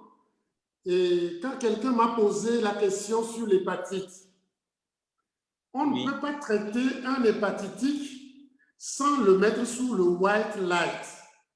C'est parce que ces produits ne sont pas disponibles. Et on ne peut pas traiter des tumeurs sans que les enzymes digestives ne soient disponibles, mais aussi sans que le foie ne fonctionne à merveille. Ça veut dire que, comme le C-Suprême et les autres, le white light est nécessaire et on doit l'avoir à disposition. C'est véritablement nécessaire. Quelle que soit la maladie que vous voulez traiter, votre usine, c'est le foie. Il doit être en meilleur état. Encore plus lorsqu'il souffre d'infection, d'inflammation, que ce soit virale ou autre. Il faut que le white light, ce spray-là, qui contient du glutathion et de la vitamine C, soit disponible chez nous, s'il vous plaît. N'oubliez pas de l'ajouter, quelles que soient les combinaisons que vous faites, vous devez préserver votre foi. Il y a un professeur, un de mes maîtres béninois, le professeur Azerabé Kobledi, qui dit « Seul le foie sauve ». Il a même écrit un livre intitulé « Seul le foie sauve ». C'est un microbiologiste, professeur de médecine, à la retraite maintenant à Cotonou, qui a eu à fabriquer, à mettre sur le marché beaucoup de produits, même contre les hépatites et autres. Il le dit, seul le foie sauve. Donc, le white light est une nécessité à cause du glutathion et de la vitamine C que cela contient. Il faut l'associer toujours. Merci. Merci beaucoup, docteur Jean-Paul. Il y a un autre leader qui nous suit sur Facebook, c'est Olivier Le Riche. Il pose cette question. Attendez, c'est parti. Bon, il dit ceci. Bonjour et merci pour votre explication. S'il vous plaît, dites-nous pourquoi il y a des nouveaux produits. Dites-nous pourquoi il y a des nouveaux produits, mais ça n'arrive jamais chez nous ici à Lomé. Bon, pour répondre, moi je vais répondre rapidement à Olivier. C'est parce que, bon, avant qu'un produit ne soit disponible sur le terrain, le produit soit homologué, il faut que ça passe par certains services pour qu'on nous donne le OK. Donc, c'est pour cette raison que nous avons certains produits qui ne sont pas encore disponibles. Mais à partir de maintenant, on a pris des dispositions. Donc, dans un proche avenir, nous aurons tous ces produits avec nous. On a déjà commencé à homologuer certains des produits cosmétiques qui ne vont pas tarder à arriver. Donc, de patience, sans plus tarder, nous aurons ces produits. Donc, Monsieur Olivier, j'espère que vous êtes satisfait. Donc, vous aurez tous ces produits-là dans un avenir très proche. OK, docteur Jean-Paul, je vais vous poser cette dernière question. Bon, ce n'est pas une question en tant que telle, puisque aujourd'hui, nous avons parlé de la chirurgie. Il y a un fait que, bon, les gens ont l'habitude de parler. Bon, moi, je n'ai jamais vu, mais bon, j'ai appris que des fois, il y a des accidents où, pendant la chirurgie, on oublie, par exemple, un bistouri ou bien des ciseaux dans le ventre des gens. Est-ce que c'est vrai? Je vais vous le dire. C'est vrai, on peut oublier des instruments, on peut oublier des compresses dedans. J'ai même moi-même assisté, quand j'étais interne, à des trucs comme ça, je ne vous donnerai pas le nom des médecins, avec qui j'ai opéré, et entre-temps, on a oublié. Ça peut être peut-être de ma faute parce que moi, je n'ai pas compté comme il le faut le nombre de compresses qu'on a utilisés pour les vérifier avant qu'on le referme, ou bien des fois, le patron pressé ou autre, il n'a pas pris le temps d'enlever les compresses et peut-être il oublie le truc. Ça arrive, mais c'est très rare. Mais ce n'est pas seulement que chez nous. Hein. Même en Europe, moi j'ai eu des patients ici qui ont été opérés en Europe, qui ont vécu ça. Donc ce n'est pas seulement chez nous, ça existe. C'est réel. Donc, c'est vrai. Donc, nous devons donc faire beaucoup attention. Donc, nous remercions beaucoup Dr Jean-Paul. Donc, selon ce que nous avons appris aujourd'hui de Dr Jean-Paul, de grâce, ne vous laissez plus amputer vos membres ou bien le membre de vos parents. Si par exemple, un parent qui a un problème, bon, un diabétique, où on dit que bon, il y a une prédiabétique, pied gauche, on l'ampute, pied droit, on l'ampute. Si ça arrive, main gauche, on l'ampute, main droite, on l'ampute. Quand ça va arriver à la tête, on fait comment? Donc, la personne vraiment, et la personne devient un zombie, ce qui est très dangereux. On ampute aussi la tête et on devient, pour les Togolais, on devient Jata Kofi. Vraiment.